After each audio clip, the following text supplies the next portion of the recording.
El mazo de madera del juez golpeó el estrado 3 veces. El sonido retumbó, desproporcionadamente alto en la solemne quietud del juzgado, y pareció hacer añicos los últimos vestigios de esperanza que le quedaban a Iria.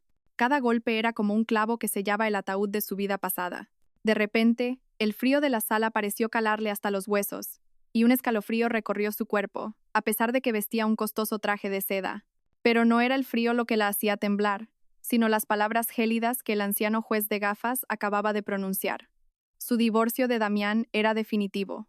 La custodia de su única hija, Sol, de apenas 5 años, le era otorgada en su totalidad a Damián. La razón: Iria era emocionalmente inestable para criar a una niña. Al otro lado de la sala, una sonrisa casi imperceptible se dibujó en los labios de Damián. El hombre que una vez le prometió protegerla toda la vida ahora la miraba con una fría expresión de triunfo. A su lado, una joven con un vestido rojo escarlata la observaba con desprecio. Iria sabía quién era. Una de las muchas mujeres que habían llenado las noches de Damián mientras ella lo esperaba sola en casa. La acusación de emocionalmente inestable era una broma cruel. Habían usado sus propias lágrimas y su rabia, su reacción natural al descubrir las pruebas de las infidelidades de Damián, como un arma en su contra. El costoso abogado de Damián la había pintado hábilmente como una mujer irracional e histérica, mientras que Damián era el marido paciente y víctima, y el tribunal se lo había creído todo. A Iria se le encogió el corazón. Miró hacia los bancos del público, donde Sol estaba sentada con una niñera contratada por Damián. Los ojitos puros e inocentes de la niña la miraban, confundidos.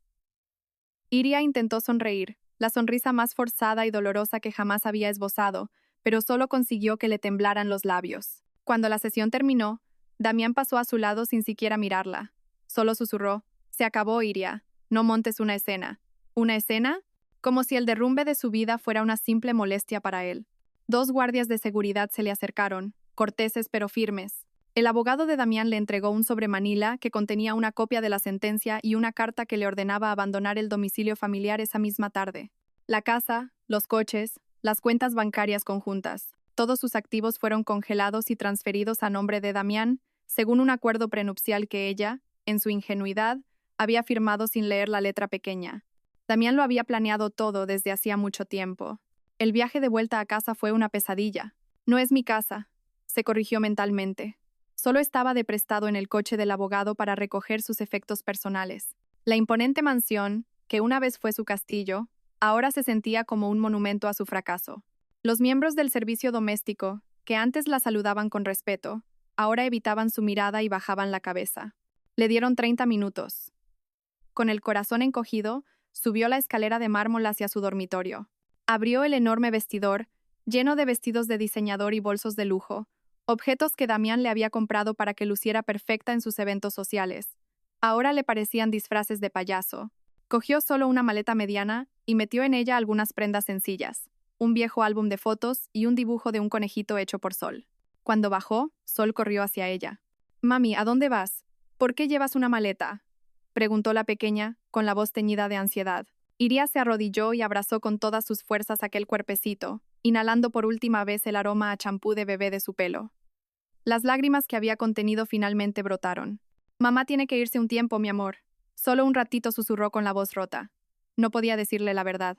¿Cómo explicarle a una niña tan pequeña que las estaban separando, que su padre se la había arrebatado? Damián apareció en el umbral, con expresión impaciente. «Se acabó el tiempo», dijo, sin rastro de emoción. Hizo un gesto a la niñera para que se llevara a Sol. La niña empezó a llorar, aferrándose a la blusa de su madre. «No, quiero estar con mami», gritó Sol. El corazón de Iria se partió en 1000 pedazos. Los guardias tuvieron que soltar las manitas de la niña de su ropa. Iria solo pudo quedarse allí, paralizada, viendo cómo se llevaban a su hija mientras gritaba su nombre una y otra vez. La puerta del coche de alta gama se cerró, llevándose consigo la única razón de su vida. Iria se derrumbó en el frío suelo de mármol. Sus sollozos resonaron en el vestíbulo de la casa, que ahora se sentía inmensa y desoladoramente vacía. Sin dinero, sin familia en la gran ciudad de Madrid, sin un lugar a donde ir, solo un pensamiento acudió a su mente, el único lugar al que no había vuelto en más de una década.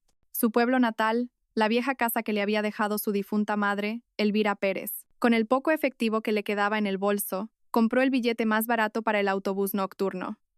La concurrida y ruidosa estación sur de autobuses parecía otro universo comparado con su vida tranquila y lujosa. Se sentó en un asiento duro y algo rasgado, abrazando su maleta. El sucio cristal de la ventanilla le devolvía el reflejo de su rostro, pálido e hinchado. Durante el viaje, su mente se llenó de recuerdos. Recordó cuando conoció a Damián, un joven y ambicioso empresario lleno de carisma. Ella cayó rendida a sus encantos y a sus dulces promesas de una vida maravillosa. Por él, abandonó voluntariamente su incipiente carrera para convertirse en la esposa y ama de casa que él quería. Pensó que era un sacrificio por amor. Ahora veía que había sido el primer paso de Damián para aislarla, para hacerla completamente dependiente de él y así poder destruirla con facilidad. Recordó el consejo que su madre le dio hacía mucho tiempo. Iria, nunca dependas completamente de nadie, ni siquiera de tu marido. Sé siempre una mujer independiente. Un consejo que, cegada por el amor, había ignorado. El autobús avanzaba en la oscuridad de la noche. La vibración del motor y los ronquidos de otros pasajeros se convirtieron en la banda sonora de su desesperación. Cerró los ojos, pero la imagen del rostro lloroso de Sol no dejaba de aparecer. El dolor era tan agudo, tan real, que le costaba respirar. Lo había perdido todo: su marido, su fortuna, su casa y, lo más doloroso, a su hija. También se lo había arrebatado todo, sin dejarle nada. Tras un viaje nocturno que pareció eterno, el autobús finalmente se detuvo en una pequeña y polvorienta estación al amanecer. El aire fresco y limpio del campo se sentía extraño en sus pulmones, acostumbrados al aire acondicionado de la ciudad. Haciendo acopio de las fuerzas que le quedaban, caminó por las calles que le eran familiares desde su infancia. Algunos vecinos del pueblo la miraron de forma extraña, quizás reconociéndola pero extrañados por su aspecto desaliñado. Finalmente, llegó a una vieja casa de pueblo, descuidada y deteriorada. La pintura blanca estaba desconchada en su mayor parte, revelando la madera envejecida. En el pequeño patio, las malas hierbas crecían hasta la altura de las rodillas. Era la casa donde había crecido, un lugar lleno de recuerdos del calor de su madre. Empujó la vieja y chirriante cancela. Con mano temblorosa, introdujo en la cerradura una llave antigua que siempre había guardado en su cartera. La pesada puerta de madera se abrió con un largo gemido. Un olor a polvo, a madera húmeda y a recuerdos del pasado la envolvió. Entró y la puerta se cerró tras ella, como si la oscuridad se la tragara. Dejó la maleta en el suelo polvoriento. Los primeros rayos de sol de la mañana se filtraban por las rendijas de las ventanas, iluminando los muebles viejos cubiertos con sábanas blancas. Todo estaba exactamente como lo había dejado la última vez, años atrás, cuando su madre murió. Silencioso, vacío y olvidado, justo como ella se sentía ahora. Iria se apoyó en la pared y se deslizó hasta el suelo. Ya no le quedaban lágrimas. En su lugar, un vacío infinito se apoderó de ella. Mi vida ha terminado. Los primeros días en la vieja casa transcurrieron en una neblina de depresión. Iria no hacía más que yacer en la cama raída de su antiguo dormitorio, mirando el techo agrietado. Las cortinas permanecían corridas, bloqueando la luz del sol. El silencio de la casa era tan denso que solo se rompía con el crujido de la madera cuando se movía o el zumbido de algún insecto. Ya no había risas de Sol, ni el murmullo de los pasos del servicio, ni el tintineo de los cubiertos en una larga mesa. Solo un silencio ensordecedor que le recordaba constantemente todo lo que había perdido. No comía. Solo bebía agua del grifo, que tenía un ligero sabor a óxido. Su cuerpo estaba débil, pero su mente no dejaba de revivir las escenas del juicio, el rostro satisfecho de Damián y los gritos de su hija. Al cuarto día, un hambre atroz finalmente la obligó a levantarse. Le dolía el estómago. Tambaleándose, fue a la cocina. La vieja nevera llevaba mucho tiempo desenchufada y estaba vacía. Abrió las alacenas buscando algo que comer. Solo encontró un paquete de fideos instantáneos caducado y unas bolsitas de té que habían perdido todo su aroma. Puso a hervir agua en una olla vieja sobre un pequeño fogón de gas que por suerte aún funcionaba. Mientras esperaba, su mirada recorrió la polvorienta cocina. Vio el delantal de flores de su madre colgado de un gancho. De repente, un recuerdo la asaltó. Su madre, de pie frente a ese mismo fogón, enseñándole a hacer lentejas. Recordó su risa cuando a ella se le cayó la botella de aceite de oliva. La calidez de ese recuerdo contrastaba brutalmente con el frío de la desesperación que la envolvía. Después de forzarse a comer los insípidos fideos, un extraño impulso nació en ella. Ya no podía soportar el polvo y la suciedad que la rodeaban. Eran un espejo de su propia vida hecha pedazos. Necesitaba hacer algo, cualquier cosa, para distraer su mente del dolor insoportable. Empezó por la cocina. Encontró un trapo viejo, jabón y un cepillo. Empezó a fregar la mesa, a lavar los platos sucios que habían quedado y a barrer el suelo. Al principio, sus movimientos eran lentos y sin fuerza, pero poco a poco, la actividad física empezó a darle un mínimo consuelo. Su atención se centró en las manchas del suelo, en la gruesa capa de polvo sobre las alacenas. Cada rincón que conseguía limpiar le daba una tenue sensación de logro que no había sentido en mucho tiempo. En los días siguientes, la limpieza de la casa se convirtió en su ritual. De la cocina pasó al salón. Abrió todas las ventanas, dejando que entraran el aire fresco y la luz del sol. Retiró las sábanas blancas que cubrían los muebles y golpeó el viejo sofá hasta que el polvo se levantó como una nube. Debajo de una mesita, encontró un álbum de fotos. Dentro había fotos de su infancia. Ella riendo feliz en las rodillas de su padre, fallecido hacía mucho tiempo. Fotos de su adolescencia con sus amigas del instituto. Y en cada foto la sonrisa amable de su madre. Su madre, Elvira Pérez, había sido una mujer fuerte e independiente. Una maestra de escuela primaria que la había criado sola tras la muerte de su marido. Nunca se quejaba. Siempre encontraba la manera de que todo alcanzara. Iria sintió una punzada de vergüenza. Su madre se había enfrentado a dificultades mucho mayores y nunca se había rendido. Y ella, acostumbrada a una vida de comodidades, se había derrumbado a la primera tormenta. La tarea más difícil fue el dormitorio principal, el de su madre. Todo seguía ordenado, como si ella solo hubiera salido un momento. Sobre el tocador aún estaban su polvera y su peine de madera. Iria abrió el armario y el olor característico a lavanda, mezclado con el suave perfume de la ropa de su madre, la inundó. Abrazó una de sus viejas batas y sin poder evitarlo volvió a llorar. Esta vez no eran lágrimas de desesperación, sino de una profunda añoranza. Echaba de menos sus consejos, sus abrazos reconfortantes. Deseaba que estuviera allí para decirle qué hacer. Después de limpiar todos los espacios principales, solo quedaba un lugar, el cobertizo del fondo del patio, una pequeña construcción de madera separada de la casa. Era un lugar que de niña siempre le había dado un poco de miedo, donde su madre guardaba los trastos viejos. Con cierta vacilación, abrió la puerta atascada del cobertizo. Un aire mohoso y húmedo la recibió. La luz del sol que entraba por la puerta abierta reveló muebles viejos y rotos, periódicos amarillentos y gruesas telarañas en cada esquina. Esta sería la tarea más sucia. Empezó a sacar las cosas una por una, clasificando lo que había que tirar y lo que quizás se podría arreglar. Una vieja mecedora con el respaldo roto, una máquina de coser manual oxidada, una pila de libros de texto antiguos. Trabajó sin descanso durante horas, empapada en sudor. Cuando el sol empezaba a ponerse y apenas le quedaban fuerzas, llegó al fondo del cobertizo. Allí se encontraba un arcón de nogal enorme y pesado. Parecía tan sólido y antiguo. Su madre le había dicho una vez que era una herencia de su abuela. Iria no tenía intención de moverlo, solo quería limpiar el polvo a su alrededor. Mientras barría detrás del arcón, el palo de la escoba golpeó accidentalmente con fuerza uno de sus costados. De repente, notó algo extraño. Con el golpe, el arcón se había desplazado ligeramente. Era imposible que algo tan pesado se moviera con tanta facilidad. Intrigada, lo empujó con todas sus fuerzas. Era increíblemente pesado, pero cedió, y detrás, vio algo que la dejó helada. Una sección de la pared de madera detrás del arcón era de un color ligeramente más nuevo que las tablas circundantes. No había grietas visibles, pero la diferencia de color era innegable. Su corazón empezó a latir con fuerza. Golpeó esa sección con los nudillos. Sonaba diferente. El resto de la pared tenía un sonido macizo, pero esta parte sonaba ligeramente hueca por dentro. El cansancio desapareció, reemplazado por una curiosidad extrema. ¿Qué es esto? ¿Qué escondía mamá detrás de la pared? Buscó alguna rendija o un tirador, pero no había nada. La tabla estaba perfectamente encajada.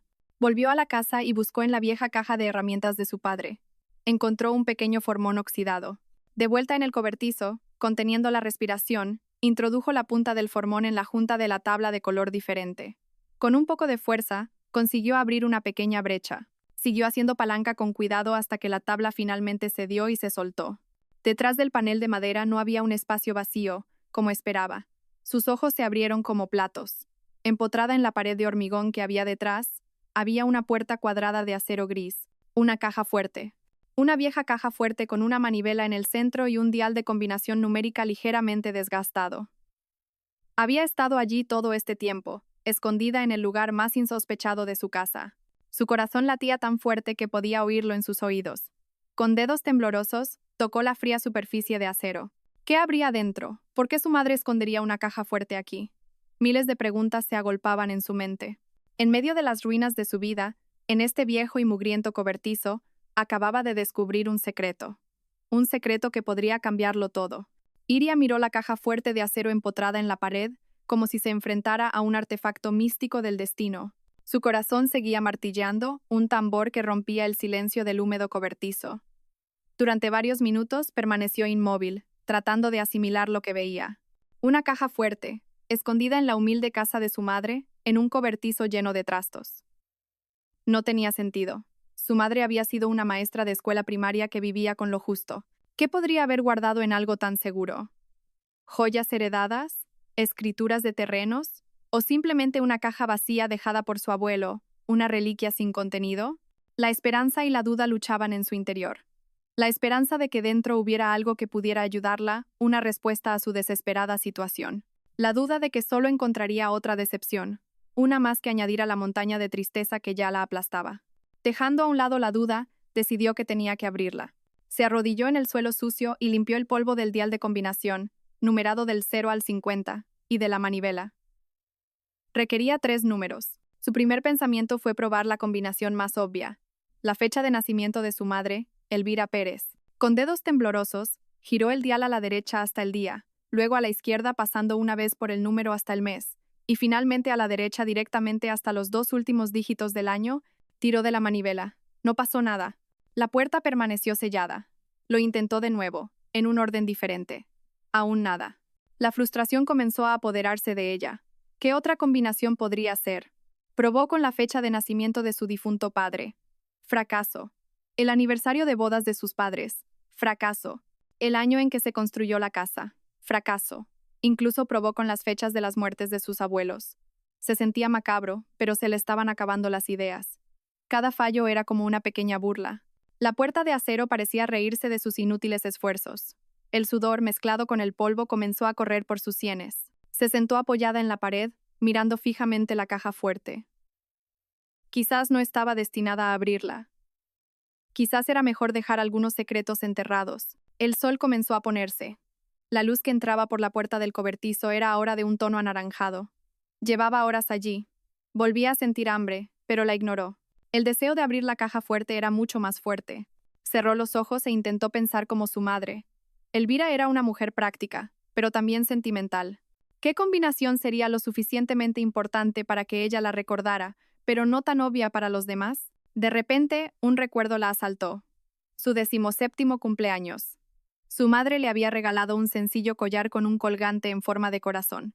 Cuando Iria le dio las gracias, su madre la abrazó y le susurró al oído.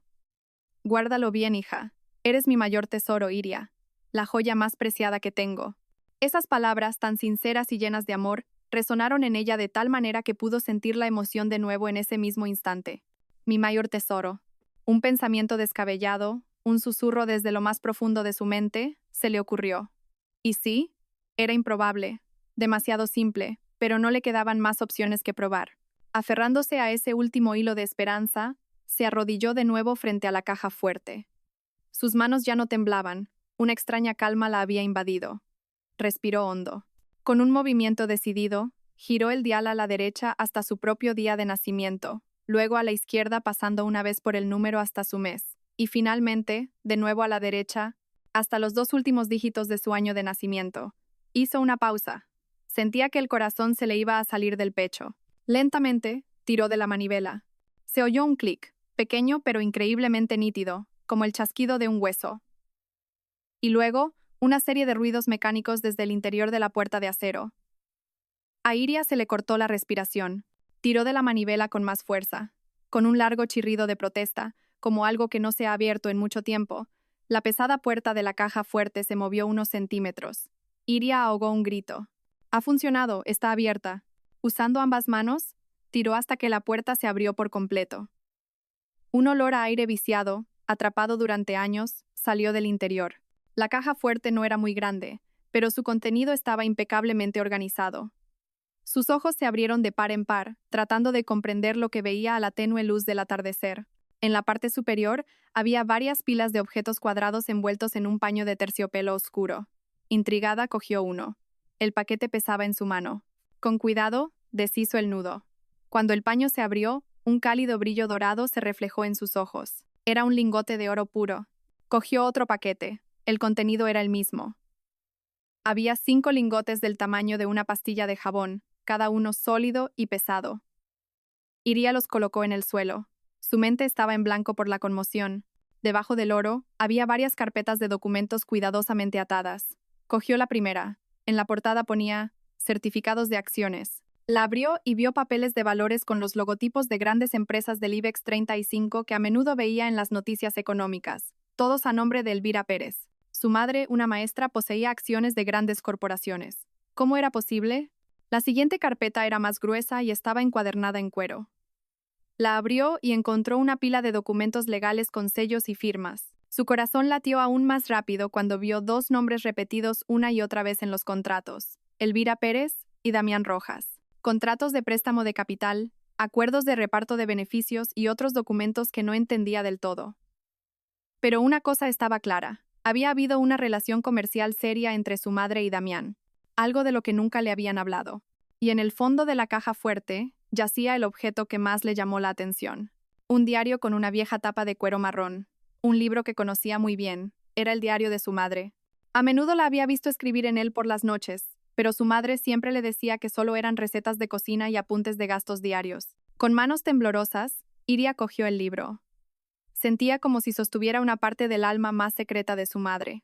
Se sentó en el sucio suelo del cobertizo, rodeada de lingotes de oro y documentos vitales, y abrió la primera página del diario. La caligrafía pulcra e inclinada de su madre llenaba la hoja. La página no tenía fecha, como si estuviera escrita intencionadamente para ser leída en cualquier momento. Mi querida Illa Iria, si estás leyendo esto, significa que mi mayor temor se ha hecho realidad. Significa que el hombre con el que te casaste, Damián, ha mostrado su verdadera cara y te ha hecho daño. He rezado cada noche para que este día nunca llegara, para haberme equivocado con él y para que pudiera ser feliz para siempre. Pero existe algo llamado instinto de madre, y el mío nunca estuvo tranquilo con él. Te escribo esto para darte fuerza y para darte la verdad. Todo lo que hay en esta caja fuerte es mío, tu verdadero legado. Este oro son los ahorros de mi padre, tu abuelo, que guardé. Las acciones son el resultado de años de inversiones secretas que hice. Pero lo más importante son los documentos en esa carpeta de cuero. Son la prueba. Cuando Damián se te acercó con todos sus encantos, no era más que un joven ambicioso sin capital. Sus ideas de negocio eran brillantes, pero no tenía dinero. Vino a mí, suplicándome un préstamo para empezar. Juró por su amor por ti, ante mí, que sería una inversión conjunta. Le di todos mis ahorros. Incluso vendí 2 parcelas de tierra que heredé de mi padre para ayudarle. Ese dinero fue la base sobre la que se construyó todo su imperio empresarial actual. Nuestro contrato está en esos documentos. Un contrato que él ha olvidado o ignorado deliberadamente.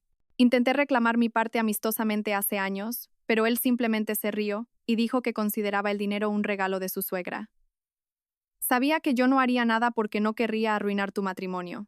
Usó mi amor por ti como rehén para silenciarme. Fue entonces cuando supe la clase de hombre que era.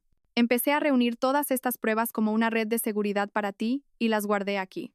Úsalo, hija. Úsalo todo para levantarte.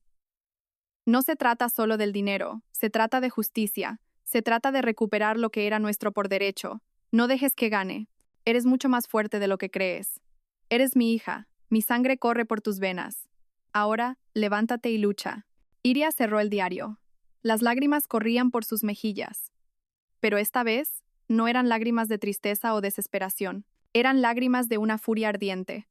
Su cuerpo ya no temblaba de frío o de miedo, sino por una nueva y poderosa oleada de fuerza. Su madre no la había dejado sin nada. Le había dejado un legado, un mapa y un arsenal. Damián no solo la había traicionado a ella, sino que había estafado y robado a su madre desde el principio. Todo el lujo en el que había vivido se había construido sobre el sacrificio y las lágrimas de su madre. Esa noche, en el oscuro y polvoriento cobertizo, la Iria del pasado murió, y de sus cenizas nació una nueva mujer. Una mujer con un objetivo claro. Se vengaría de los pecados de su marido y recuperaría, desde la raíz, todo lo que él le había arrebatado. Esa noche, Iria no durmió. A la luz de un viejo quinqué que encontró en la cocina, se sentó en la mesa de madera y leyó el diario de su madre de principio a fin. Cada página que pasaba revelaba una nueva capa de las mentiras de Damián y del sufrimiento oculto de su madre.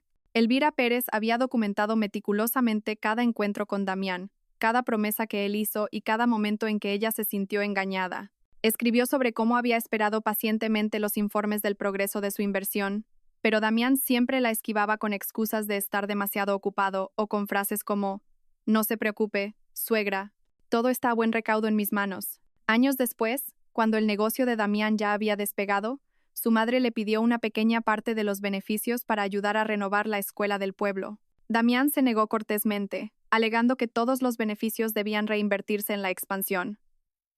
«Es por el futuro de Iria y de nuestros nietos», dijo, manipulando sus sentimientos. Elvira escribió lo mucho que le dolió, no por el dinero, sino porque vio la codicia en los ojos de su yerno.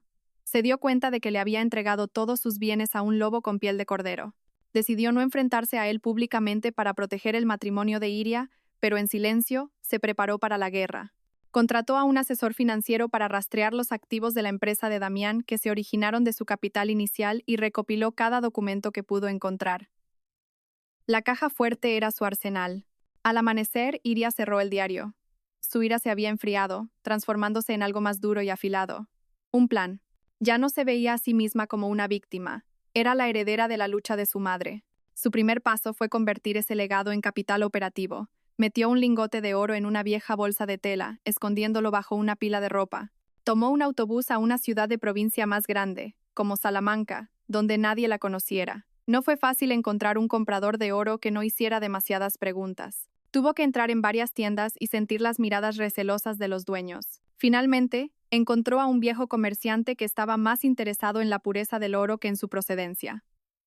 Tras un tenso proceso de tasación, una cantidad considerable de euros en efectivo cambió de manos. Sentir tanto dinero en su bolso era extraño y pesado. Era su primer dinero, ganado por su propio esfuerzo, aunque de una manera poco convencional. Ese dinero le dio opciones. No volvería a la vieja casa del pueblo, al menos no por ahora. Ese era un lugar para sanar, no para planificar una guerra. Necesitaba un nuevo cuartel general. De vuelta en Madrid, alquiló un pequeño apartamento en un edificio discreto. Un estudio limpio y funcional, un contraste brutal con la lujosa mansión de su vida anterior, pero este lugar se sentía más seguro. Era suyo, pagado con su propio dinero. El siguiente paso fue transformarse a sí misma. La Iria que Damián conocía era una ama de casa sumisa, cuyo gusto había sido moldeado por él, cuya apariencia siempre estaba destinada a complacerle. Esa Iria tenía que morir. Fue a una peluquería de lujo, pero no a la que solía ir. Con una nueva determinación, se sentó en la silla y le dijo al estilista: «Córtamelo, muy corto». Horas después, su larga melena había sido reemplazada por un corte de pelo corto y moderno que enmarcaba su rostro y acentuaba sus pómulos. La mirada en el espejo era diferente, más centrada, más peligrosa. Se deshizo de todos los vestidos de seda y los tacones que había traído. Fue de compras y adquirió un nuevo vestuario. No las marcas de lujo que solía llevar, sino ropa de negocios de calidad. Camisas blancas bien cortadas, pantalones de tela con una caída perfecta, varias chaquetas de corte decidido y un par de zapatos de cuero de tacón bajo, prácticos pero elegantes. Cuando se miró en el espejo del probador con su nuevo traje, apenas se reconoció. Ante ella había una mujer profesional y fuerte, alguien a quien no se podía subestimar. Era su armadura de batalla. Ahora venía la parte más importante: encontrar a los soldados adecuados. Necesitaba un abogado, pero no un abogado de divorcios cualquiera. Necesitaba un experto en derecho financiero y mercantil, un tiburón que no temiera enfrentarse a un magnate como Damián. En el diario de su madre había un nombre rodeado con un círculo: Bufete Vargas, asociados, y al lado una pequeña nota: famosos por su agresividad en disputas empresariales. Nunca han perdido un caso. Iria concertó una cita. Fue a las oficinas del bufete, situadas en un rascacielos del distrito financiero. El interior, una mezcla de cristal, acero y madera oscura, irradiaba poder. La condujeron a una gran sala de reuniones con una vista impresionante de la ciudad. Unos minutos después, entró un hombre de unos 40 y tantos años, con un traje impecablemente cortado y una mirada aguda y analítica. Era Lorenzo Vargas, el socio fundador. Vargas la examinó con una expresión educada pero ligeramente condescendiente, probablemente pensando que era otra esposa rica y despechada con un problema de divorcio. «Buenos días, señora. Mi asistente me dijo que su caso era urgente. ¿En qué puedo ayudarla?», preguntó, con voz tranquila y controlada. Iria no perdió el tiempo. Abrió su nuevo maletín y colocó una gruesa carpeta sobre la reluciente mesa de caoba. No he venido por un reparto de bienes, señor Vargas. He venido para hablar de un caso de fraude y apropiación indebida de activos que se ha prolongado durante más de 15 años, dijo Iría, su voz firme y sin el menor temblor. Lorenzo Vargas enarcó una ceja, ligeramente sorprendido por el tono de Iria. Abrió la carpeta. Dentro, Iria lo había organizado todo a la perfección. Copias de los contratos de préstamo de capital entre Elvira Pérez y Damián, pruebas de las transferencias bancarias de las cuentas de su madre a las de Damián en el pasado, copias de los certificados de acciones y un resumen del diario de su madre. Durante casi una hora, Vargas leyó cada documento en completo silencio. Su expresión cambió gradualmente de escepticismo a concentración y luego a un intenso interés. Se detenía de vez en cuando para releer una cifra o una cláusula del contrato. Iria esperó pacientemente, dejando que las pruebas hablaran por sí mismas. Finalmente, Vargas cerró la carpeta y se recostó en su silla. Miró a Iria con otros ojos, una mezcla de respeto y la emoción de un depredador que acaba de encontrar una gran presa. Juntó las yemas de los dedos frente a su rostro. Increíble, murmuró, más para sí mismo que para ella. Luego la miró directamente a los ojos. Señora, su exmarido construyó todo su negocio sobre esta base, ¿no es así? Así es, respondió Iria. Y luego me lo quitó todo, incluida mi hija, con falsas acusaciones. Vargas esbozó una leve sonrisa, una que no llegó a sus ojos. El divorcio y la custodia son problemas menores. Podemos ocuparnos de eso más tarde. Pero esto, dijo, golpeando la carpeta sobre la mesa, esto es una bomba nuclear. Se levantó y caminó hacia la ventana, contemplando los rascacielos circundantes. Uno de ellos era la sede del imperio de Damián. Basándonos en estos documentos, el capital inicial proporcionado por su madre y el acuerdo de reparto de beneficios que nunca se cumplió. Si calculamos los intereses compuestos y el crecimiento de la valoración de la empresa durante todo este tiempo, técnicamente, usted y su difunta madre son las accionistas mayoritarias de todo su conglomerado empresarial. Vargas se volvió hacia Iria, con los ojos brillantes de fervor. Esto no es una simple demanda de reparto de bienes, señora. Esto es un caso de fraude masivo.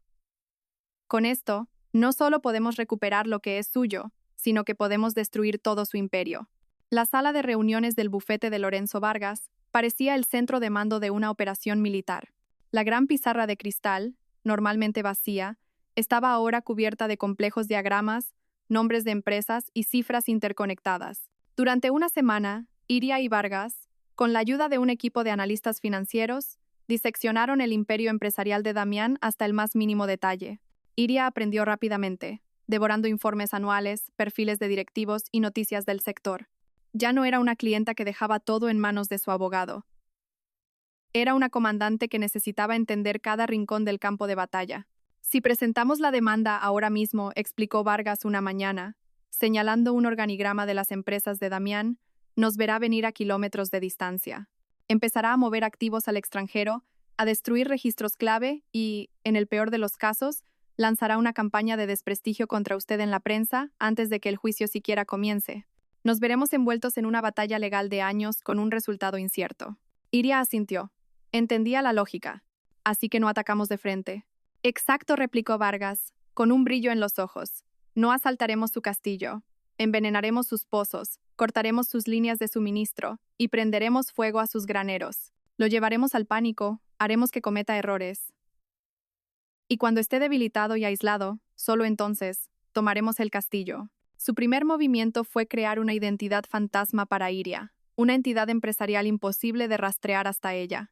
Con la ayuda de la red internacional de Vargas, establecieron una sociedad holding en Luxemburgo llamada Legado Elvira Holdings. El nombre era un homenaje personal de Iria a su madre, un secreto que le daba fuerza. Legalmente, la empresa era propiedad de una cadena de otras compañías registradas en varios países, un laberinto burocrático casi impenetrable.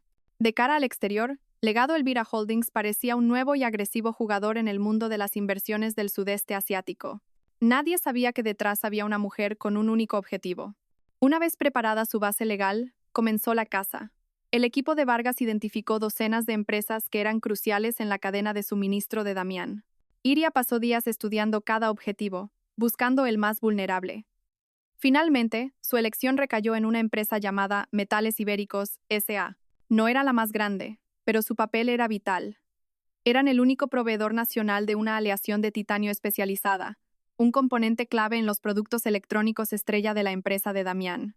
Si ese suministro se interrumpía, la línea de producción más importante de Damián se detendría en seco. Y lo que es más importante, los informes financieros de Metales Ibéricos mostraban que la empresa familiar tenía una deuda considerable con varios bancos. Estaban sangrando, y el tiburón había olido la sangre. A través del legado Elvira Holdings, el equipo de Vargas comenzó a moverse en silencio. No intentaron comprar la empresa directamente. En su lugar, se acercaron a los bancos acreedores y compraron la deuda de Metales Ibéricos, a menudo con un descuento. En cuestión de semanas, sin que los dueños de Metales Ibéricos se dieran cuenta, Legado Elvira Holdings se había convertido en su principal acreedor. Ahora tenían las riendas de la empresa. Mientras Iria se sumergía en su silenciosa guerra, Damián estaba en la cima del mundo. Acababa de inaugurar una nueva fábrica en una ceremonia ostentosa a la que asistieron altos cargos del gobierno y que fue cubierta por la prensa nacional. En su discurso habló de visión, innovación y trabajo duro. No mencionó ni una sola vez de dónde había salido su capital inicial. Esa noche, celebró una fiesta privada en su lujoso ático. Rodeado de figuras de la alta sociedad, modelos y socios aduladores, se sentía invencible. El divorcio de Iria era solo un pequeño bache, olvidado hacía mucho tiempo. Para él, Iria era un capítulo cerrado, un recuerdo de una mujer débil que no había podido seguir su ritmo. No tenía ni idea de que el fantasma de su pasado estaba ahora apuntando una daga al corazón de su negocio. El momento del ataque finalmente llegó. Un lunes por la mañana, el director general de Metales Ibéricos recibió una llamada de un representante del legado Elvira Holdings.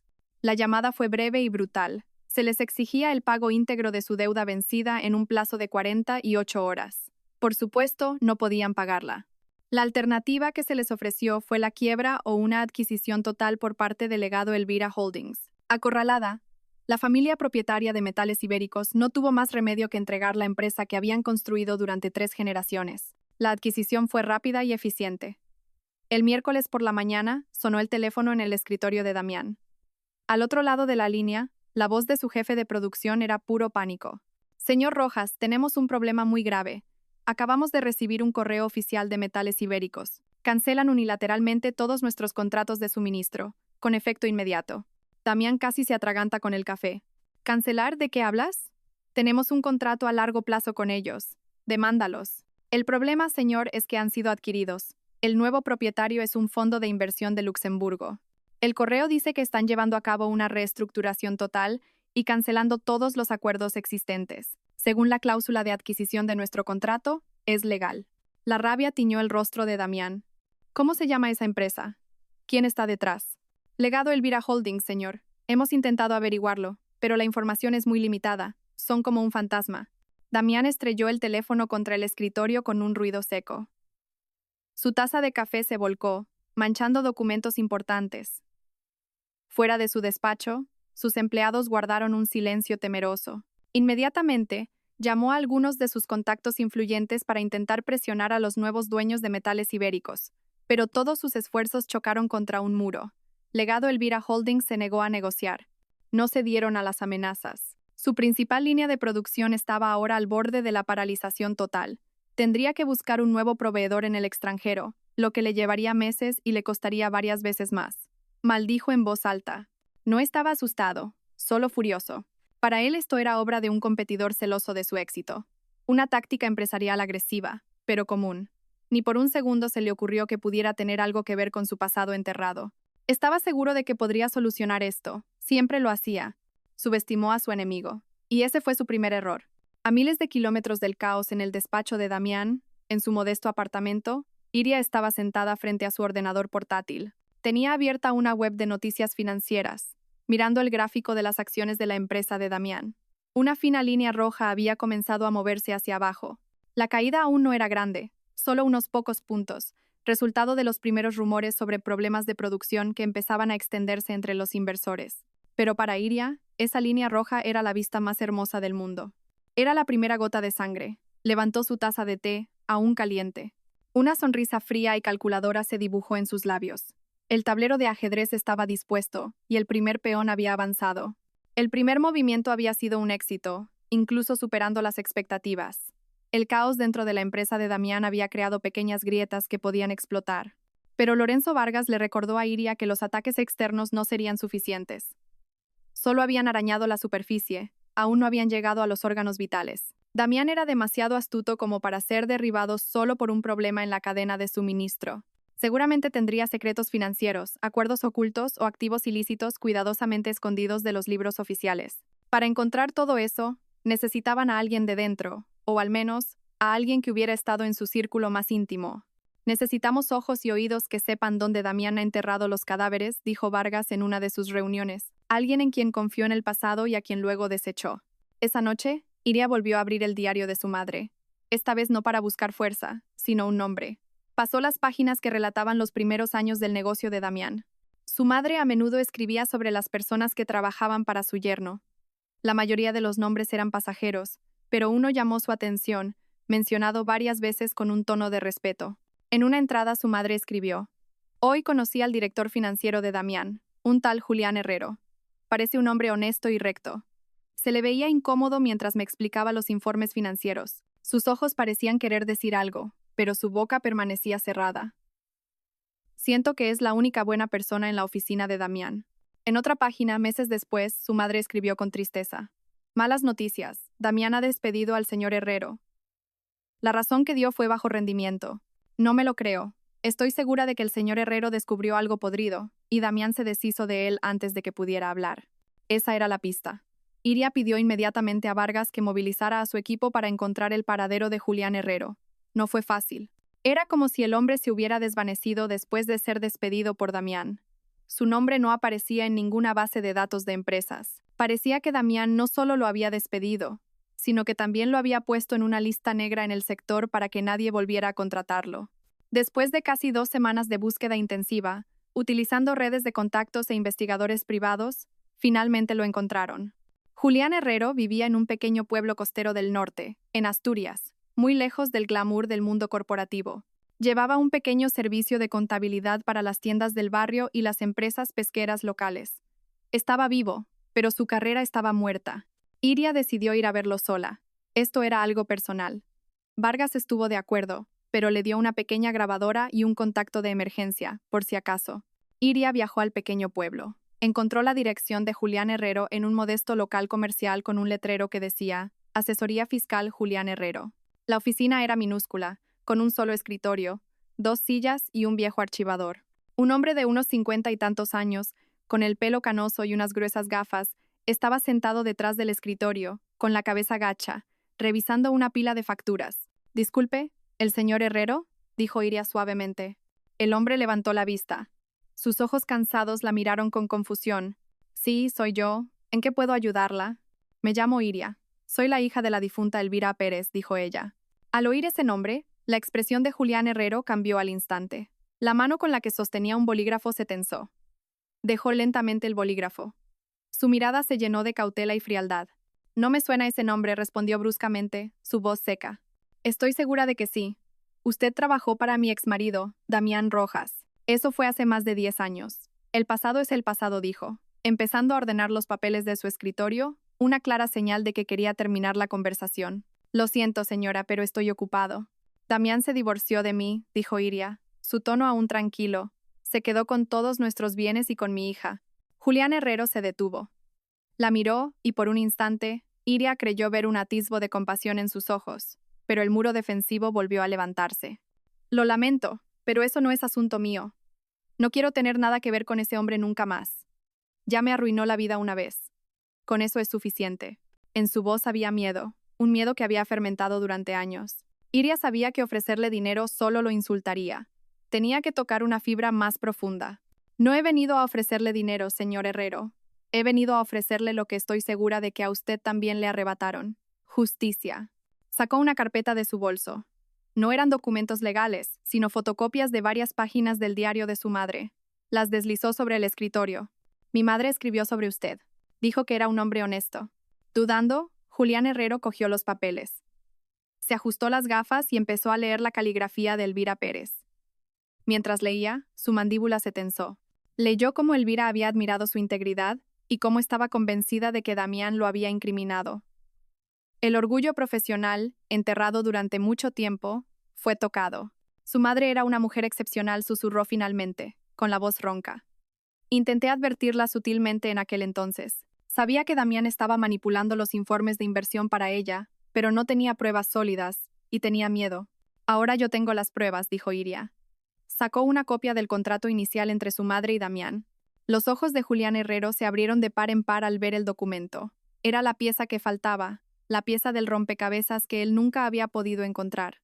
Él construyó todo con el dinero de mi madre, y cuando ya no le servimos, nos desechó a las dos, continuó Iria.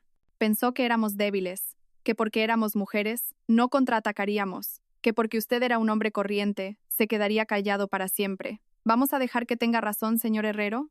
Julián Herrero se recostó en su silla, respirando con dificultad. Un violento conflicto interno se reflejaba en su rostro. Su miedo a Damián se enfrentaba a su ira reprimida durante mucho tiempo y a su respeto por Elvira Pérez. Iria esperó en silencio, dándole espacio. Después de un largo silencio, Julián Herrero finalmente la miró. El miedo en sus ojos había desaparecido, reemplazado por una brasa fría y ardiente. ¿Cuál es su plan?, preguntó. Iria supo que lo había conseguido. Durante la siguiente hora, le explicó todo. Legado Elvira Holdings, el primer ataque a metales ibéricos y el objetivo final de exponer todos los delitos de Damián. Julián Herrero escuchó atentamente. Cuando Iria terminó, asintió lentamente. Su plan es bueno, pero solo está atacando las ramas. La raíz está mucho más podrida. Abrió un cajón cerrado con llave de su escritorio y sacó un pequeño objeto envuelto en plástico. Era una memoria USB. Cuando Damián me despidió, comenzó a relatar Julián. Su voz ahora firme, acababa de obligarme a implementar un nuevo sistema de contabilidad digital en toda la empresa. Un sistema sofisticado, según él, para ocultar mejor sus transacciones. Era tan arrogante e ignorante en tecnología que no se dio cuenta de una cosa. Deslizó el USB sobre el escritorio hacia Iria. Yo construí ese sistema, y le dejé una puerta trasera, un acceso secreto que solo yo conozco. Damián nunca fue lo suficientemente inteligente como para encontrarla, ni lo suficientemente humilde como para borrarla. Julián Herrero miró a Iria, sus ojos ardiendo con una intensidad sorprendente. Todo lo que necesitamos para reducirlo a cenizas está aquí. Cada transacción ilícita, cada desvío de fondos a sus cuentas personales, cada evasión de impuestos que ha cometido en los últimos 10 años. Todo está aquí dentro. Su base de operaciones se trasladó del apartamento de Iria a una oficina alquilada y aséptica en uno de los edificios de oficinas menos glamurosos de Madrid. La sala no era lujosa como el despacho de Vargas, pero estaba repleta de tecnología. Varias pantallas grandes cubrían las paredes, mostrando datos del mercado de valores, tráfico de servidores y diagramas complejos que solo Julián Herrero entendía. Era su sala de guerra, un centro neurálgico oculto en el corazón de la ciudad. La dinámica entre los tres se había formado a la perfección. Lorenzo Vargas era el gran estratega, diseñando las complejas maniobras legales y corporativas. Julián Herrero era el táctico, el especialista en infiltración que se movía por el mundo digital, desenterrando los secretos más oscuros de Damián. Iria. Ella era la comandante, la que marcaba la dirección y el objetivo, la fuente de la llama que alimentaba la pasión de todos ellos. Cada decisión importante pasaba por su aprobación. El USB de Julián Herrero era una caja de Pandora. Cada día descubrían un nuevo nivel de corrupción, más profundo que el anterior. Con sus habilidades profesionales, largo tiempo dormidas, Julián navegó por la puerta trasera con la precisión de un cirujano. Les mostró a Iria y a Vargas cómo Damián había creado un ecosistema de empresas fantasma en varios paraísos fiscales. Estas empresas, con nombres inocuos como Comercio Oceánico o Consultores Cima, no eran más que direcciones de apartados postales, pero millones de euros fluían a través de ellas. Encontraron pruebas irrefutables de esquemas de facturación falsa. Las empresas fantasma de Damián facturaban a la empresa principal por servicios de consultoría inexistentes o licencias de software fantasma. Damián, como director general, aprobaba los pagos, robando efectivamente a su propia empresa y a sus accionistas para desviar el dinero a sus cuentas personales en el extranjero. Julián incluso rastreó los fondos desde allí hasta la compra de un yate de lujo en Marbella y un apartamento en Londres. Todo registrado a nombre de las empresas fantasma. Damián no era solo rico, había construido un imperio en la sombra, oculto a los ojos de Hacienda y de la ley. Iria sintió náuseas al ver los complejos diagramas de flujo de dinero. Su vida de lujo pasada había sido financiada por estos crímenes. Cada vestido caro, cada vacación opulenta, todo estaba manchado. Pero las náuseas pronto se convirtieron en una determinación de acero. Todo esto era munición. Con este nuevo arsenal de pruebas, lanzaron su segundo ataque. Esta vez, El objetivo era inducir la paranoia y erosionar la reputación de Damián desde dentro. Vargas preparó un paquete de información anónimo e impecable. No revelaba todos los crímenes de Damián, solo un incidente específico, una transacción sospechosa con Comercio Oceánico. El paquete no se envió a la prensa ni a la policía. Vargas lo envió en secreto solo a 2 miembros del consejo de administración de la empresa de Damián, personas que sabía que eran íntegras y no estaban completamente bajo el control de Damián. El mensaje era breve. Su empresa está siendo saqueada desde dentro. Verifiquen las transacciones con esta entidad. Al mismo tiempo, Legado Elvira Holdings comenzó a moverse en el mercado de valores.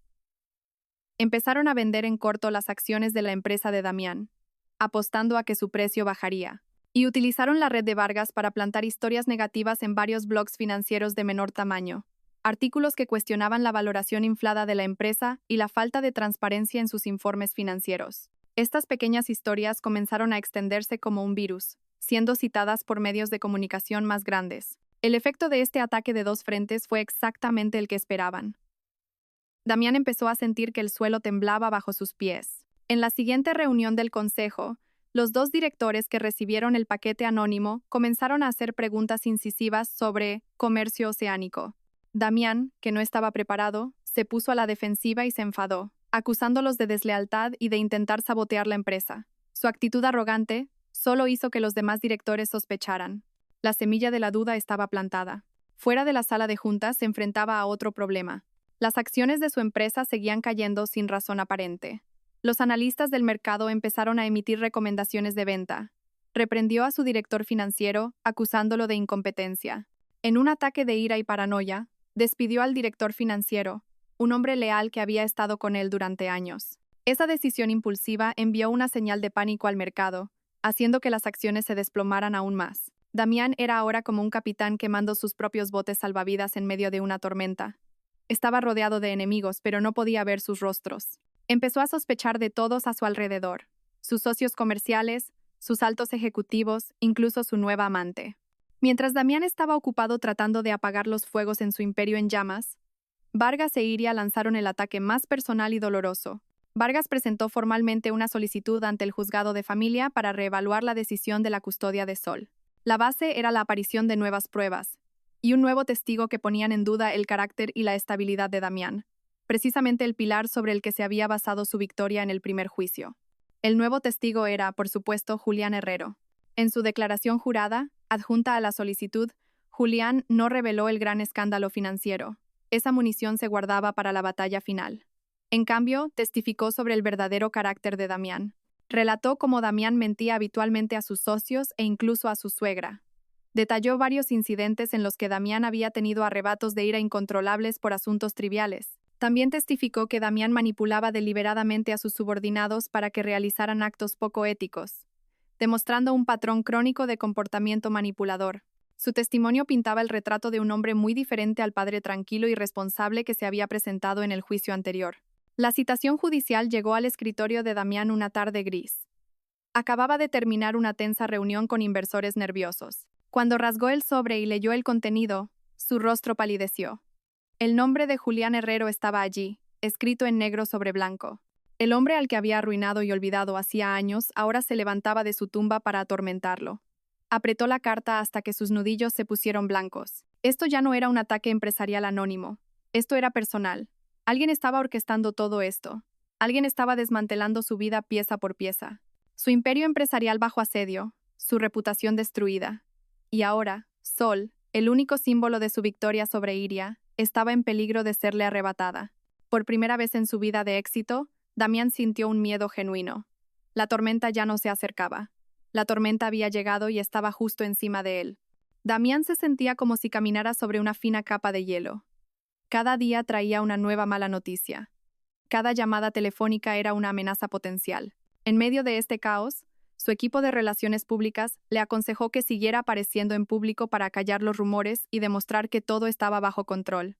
Una gala benéfica anual para la alta sociedad era el escenario perfecto. Debía asistir, mostrarse magnánimo, fuerte e inmune a las turbulencias del mercado. Para él, era una obligación dolorosa. Para Iria, el evento era una oportunidad, el escenario que había preparado para el siguiente acto de su obra. A través del legado Elvira Holdings, se había convertido en una de las principales donantes del evento, lo que le dio acceso a una mesa VIP en primera fila. Su entrada no la había comprado con dinero, sino con el nuevo poder que había construido en silencio. Esa noche, Iria se preparó con una calma ceremonial. Ya no necesitaba vestidos ostentosos para sentirse segura. Eligió un sobrio vestido de noche de color azul marino oscuro. El corte era elegante y discreto. Su pelo corto estaba perfectamente peinado. Llevaba un maquillaje mínimo, lo justo para acentuar sus ojos, ahora afilados y calculadores. Cuando se miró en el espejo, ya no vio ni rastro de la mujer frágil que lloraba en el suelo de mármol de su casa. Allí estaba la arquitecta de la venganza, la reina en su propio tablero de ajedrez, lista para enfrentarse al rey contrario. El salón de baile del hotel de 5 estrellas brillaba bajo las luces de los candelabros de cristal. Una mezcla de perfumes caros y el olor a comida gourmet flotaba en el aire. La élite de la ciudad estaba reunida, intercambiando sonrisas falsas y saludos vacíos. Iria entró en la sala con una serenidad que llamó la atención. Algunas personas la miraron, tratando de reconocer ese rostro familiar pero extrañamente nuevo. Lorenzo Vargas, que la acompañaba, había hecho un excelente trabajo extendiendo el rumor de que Iria era la representante de un nuevo inversor extranjero que buscaba oportunidades en el país. Ya no era la exmujer de Damián Rojas, era una nueva y misteriosa jugadora. Damián estaba al otro lado de la sala, con una copa de champán en la mano. Su rostro, detrás de una sonrisa forzada, parecía cansado. Estaba hablando con un viejo banquero, tratando de convencerlo de que la situación de su empresa era estable. Fue entonces cuando sus ojos recorrieron distraídamente la entrada. Vio a una mujer con un vestido azul marino oscuro, de pie con una postura elegante y segura. Había algo familiar en ella. Entrecerró los ojos, tratando de recordarla. Su corazón dio un vuelco. No podía ser. ¿Iria? La copa en su mano se detuvo a medio camino de sus labios.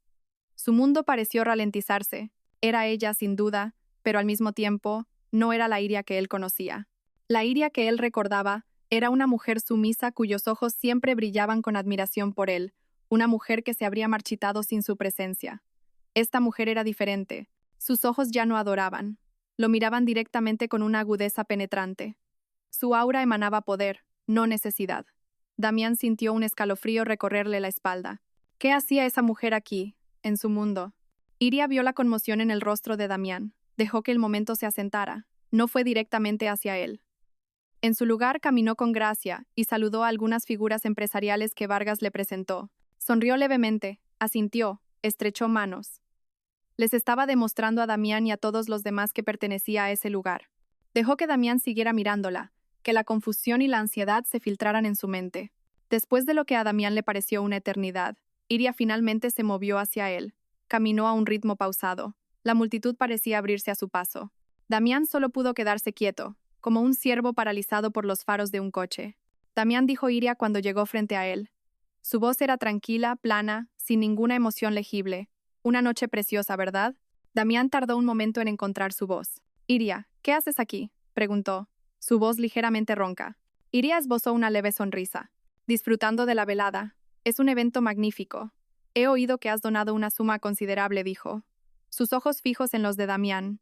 Debe haber sido difícil desprenderse de tanto dinero, especialmente cuando las cosas no van bien en la empresa. Fue el primer golpe, lanzado con una precisión helada. El rostro de Damián se endureció. Trató de recuperar la arrogancia que le quedaba. Mi negocio va perfectamente. No digas tonterías. ¿De dónde has sacado el dinero para entrar en un sitio como este? ¿Te sorprendería lo que una puede encontrar cuando empieza a buscar en los lugares adecuados?, respondió Iria, su tono enigmático. Luego se inclinó un poco más cerca, como si fuera a compartir un secreto. Pero es una lástima. Tus acciones siguen cayendo, tu consejo de administración está nervioso, y un proveedor clave ha desaparecido de repente. ¡Qué mala suerte! Cada palabra era un pequeño martillo golpeando la armadura de Damián. Se dio cuenta de que esta mujer conocía los detalles de sus problemas. Esto no era una coincidencia. Quizás, continuó Iria, su voz ahora más baja, casi un susurro. No deberías haber construido un palacio sobre tierra robada, Damián. La frase «tierra robada» golpeó a Damián como un puñetazo físico. Era una expresión extraña y específica. Su mente empezó a dar vueltas. ¿Podría ser? No, era una locura. Iria no tenía ni la capacidad ni los recursos para hacer todo esto. Al ver la duda y la confusión en el rostro de Damián, Iria supo que solo necesitaba un último empujón, la llave que abriría la puerta del terror en la mente de su exmarido. Se inclinó aún más cerca, su voz ahora solo audible para ellos dos en medio del bullicio de la fiesta. Mi madre me contó una vez, susurró, que hace mucho tiempo, cuando fuiste a pedirle todos sus ahorros, le prometiste: no se preocupe, suegra, con este dinero construiré un palacio para Iria. Iria hizo una pausa, dejando que esas palabras flotaran en el aire. Y cumpliste tu promesa, Damián. Construiste ese palacio. Pero te olvidaste de una cosa, susurró, sus ojos fríos ahora fijos en los de Damián, que estaban llenos de horror. Que un palacio construido sobre mentiras tiene sus cimientos hechos de arena. Eso era. La palabra palacio. Una palabra de una conversación privada entre tres personas, dos de las cuales ya no podían hablar. Una estaba muerta, y la otra era el propio Damián. Nadie más podía conocer ese detalle. No estaba en ningún documento. Era un susurro del pasado, de la tumba. El rostro de Damián pasó de pálido a blanco como el papel. Las piezas del rompecabezas que lo habían estado atormentando encajaron de repente en su cabeza con un ruido ensordecedor. La misteriosa empresa de inversión llamada Legado Elvira, los ataques empresariales perfectamente orquestados, el testigo del pasado que apareció de la nada, y ahora Iria, transformada en alguien irreconocible, de pie frente a él, diciendo palabras que deberían haber estado enterradas para siempre. Finalmente lo entendió. No era un competidor ni un inversor codicioso. El enemigo fantasma que había estado destruyendo su vida pieza por pieza era la misma mujer a la que había desechado y subestimado. La mujer que creía haber reducido a cenizas. Iria vio ese entendimiento, ese terror, amanecer en los ojos de Damián. Su misión para esa noche había terminado. Sin otra palabra se enderezó, le dedicó una última y significativa sonrisa, y se dio la vuelta, alejándose en silencio. Lo dejó allí, congelado en medio de la multitud de la glamurosa fiesta, solo con su nuevo y horrible terror. El pánico era un veneno de acción rápida. Después de que Iria lo dejara congelado en medio de la fiesta, Damián sintió como ese veneno se extendía por todo su sistema nervioso. Ignoró las llamadas de sus conocidos y abandonó la gala benéfica sin despedirse. Huyó al único lugar que consideraba su fortaleza, su lujoso ático, su jaula de oro en la cima de la ciudad. Esa noche no durmió. Con una botella de whisky caro como única compañía, deambuló por el silencioso apartamento. Sus pensamientos giraban en un círculo vicioso.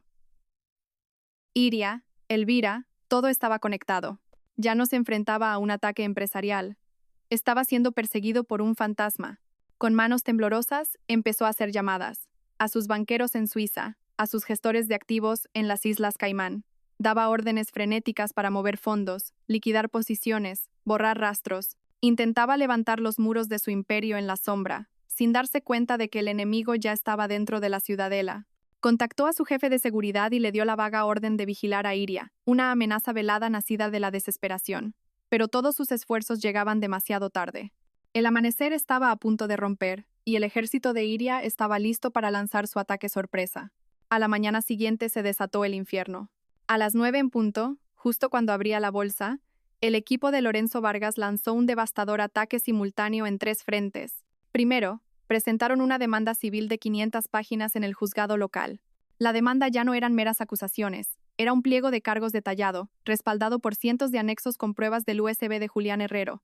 Cada transacción ilícita, cada factura falsa, cada desvío de fondos estaba expuesto con precisión clínica. La demanda no solo exigía la devolución del capital inicial de su madre, sino también miles de millones de euros en daños y perjuicios, y el embargo de todos los activos que se demostraran fruto del fraude. Segundo, simultáneamente, el equipo de Vargas presentó una solicitud de urgencia al juez para congelar todos los activos personales y empresariales de Damián. Argumentaron que existía un alto riesgo de fuga y una gran probabilidad de que destruyera pruebas. Con un arsenal de pruebas iniciales tan potente, el juez aprobó la solicitud en menos de una hora. Esa mañana, cuando Damián intentó transferir fondos de su cuenta principal, encontró la transacción denegada.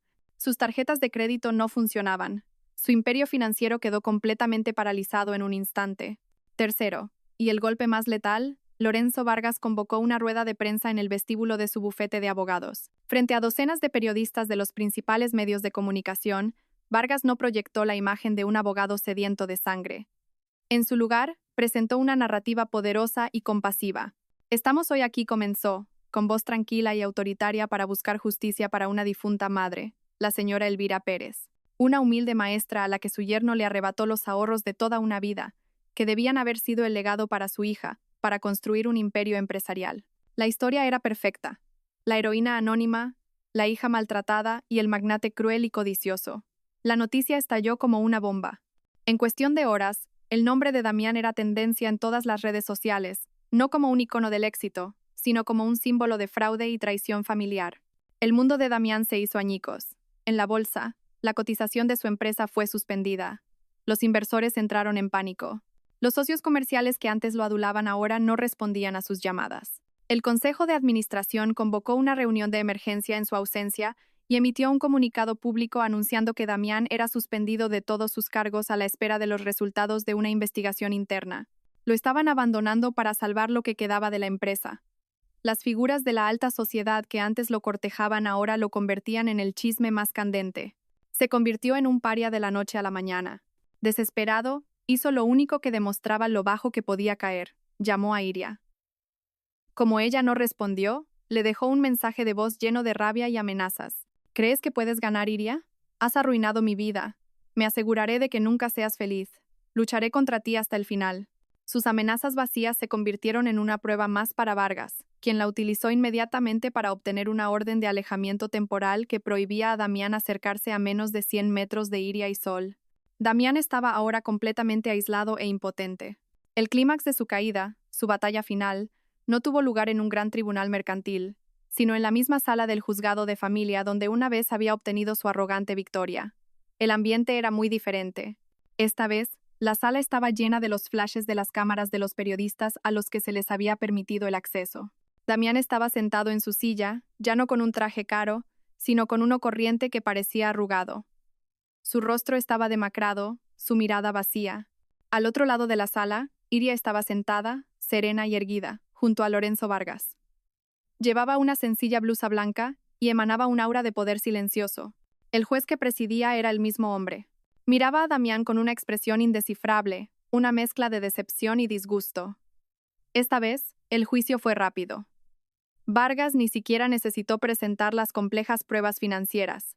Le bastó con mostrar al juez los titulares de todos los periódicos nacionales, el escándalo de fraude que ahora era de conocimiento público.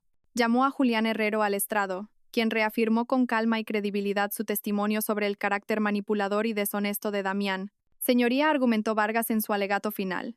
El fallo anterior se basó en la presunción de que el señor Rojas era una figura estable y responsable, mientras que mi clienta no lo era. Hoy, todo el país sabe que esa presunción se construyó sobre el más profundo de los engaños.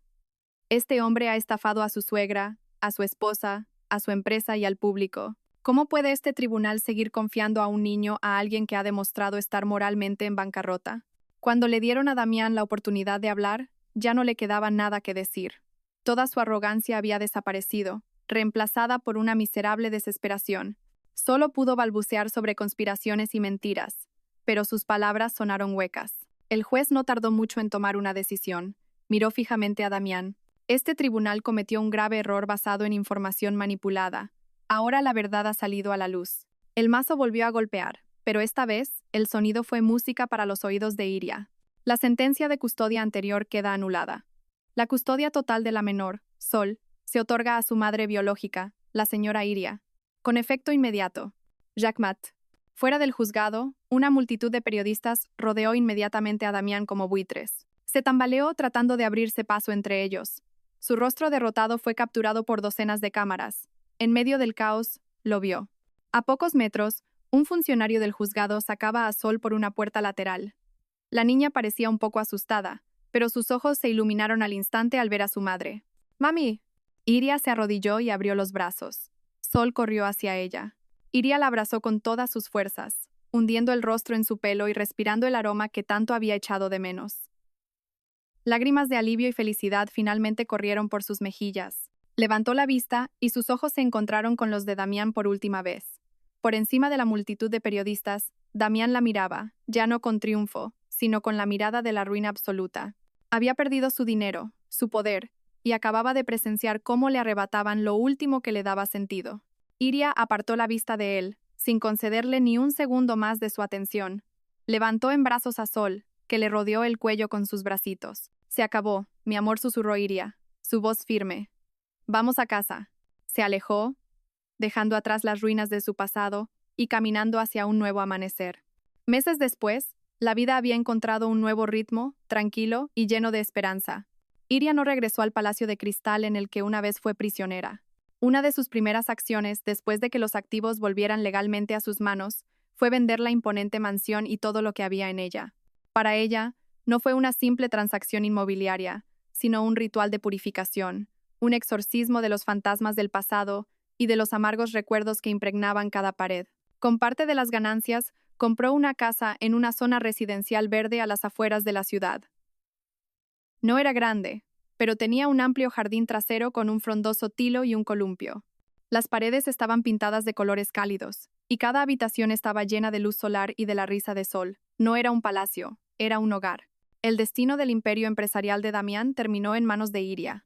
Como titular de los derechos sobre el capital inicial que había fundado la empresa, se convirtió, de hecho, en la principal accionista mayoritaria. Pero no tenía interés en dirigir una compañía manchada. Se negó a seguir un camino de venganza que habría perjudicado a miles de empleados inocentes. En colaboración con Vargas y un equipo de expertos, orquestó una reestructuración total. Despidió a todos los ejecutivos corruptos que eran leales a Damián y luego vendió su participación mayoritaria a un reputado consorcio con un historial ético, con la condición de que se mantuviera a toda la plantilla. Cortó sus lazos con el pasado de una manera responsable. La venta le proporcionó una fortuna limpia y legítima, sin la mancha de la mentira.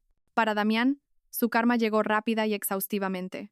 Después de que la demanda civil de Iria sacara a la luz todos sus delitos, la fiscalía intervino. Las pruebas recopiladas por Iria y Julián Herrero eran demasiado abrumadoras para ser ignoradas. Damián fue acusado de múltiples cargos penales, desde fraude y malversación hasta evasión de impuestos. En un juicio breve, fue declarado culpable. Iria vio la noticia en la televisión. El hombre que había sido tan arrogante con sus trajes de miles de euros ahora estaba en el banquillo de los acusados con un chaleco de preso. Mientras escuchaba la sentencia a 15 años de prisión, se dio cuenta de que lo había perdido todo: su fortuna, su libertad y su familia. Su arrepentimiento, si es que existió, llegó demasiado tarde. Con el pasado resuelto, Iria centró toda su energía en construir el futuro. El mayor legado de su madre no había sido el dinero o las acciones, sino la lección sobre la fuerza y la justicia. Para honrar esa lección, creó la Fundación Elvira Pérez. No era una fundación grande, pero su misión era muy clara: ofrecer asistencia legal gratuita y asesoramiento financiero a mujeres que se encontraban en situaciones como la suya, víctimas de violencia económica y abuso doméstico. El día de la inauguración de la modesta pero acogedora oficina de la Fundación, sus personas más cercanas se reunieron. Lorenzo Vargas, que se había convertido en su amigo, fue nombrado asesor legal del Consejo de la Fundación, y Julián Herrero aceptó con orgullo el puesto de director financiero. Su rostro ya no mostraba la amargura del pasado, sino una nueva pasión y un propósito. Su honor había sido completamente restaurado. En su breve discurso, Iria no habló de venganza. Habló de esperanza.